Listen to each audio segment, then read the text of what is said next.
For me, one of the biggest advantages of 29-inch wheel bikes is climbing. At least half of every ride that you do is probably going to be climbing. It's not necessarily about the footprint size where the tyre contact patch is, because it's quite minimal, and a bigger tyre on a 26 arguably could be the same as a slimmer tyre with a 29. Big ones.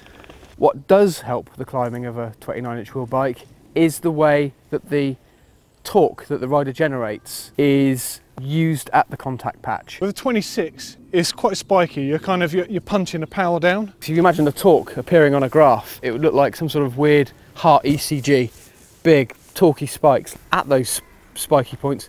Very short amount of time, maximum power, that's where your tread is going to slip. Whereas with a 29, the torque application to the wheel is far different. Slightly less spiky, slightly more rounded, more usable level of torque. On a steep section of climb that we've just been looking at, what I'm doing on the 26 is just using out and out speed and the suspension of the bike to batter through and get my way up. But as you can see, I'm struggling at the very top and only just managing to get over it. And you can see this when Justin's riding this with the hardtail version. He's got to really pick his line. On a 26, he's got to find the grip and hunt around for it. Whereas on a 29, it's completely different again. Just keep applying the power nice and steady. The 29 will just winch you all the way up. How fast you can do that still comes down to these, still comes down to the lungs. Torque is being delivered more evenly. You're not needing such aggressive, deep tread, which is also heavy and slow to roll, remember.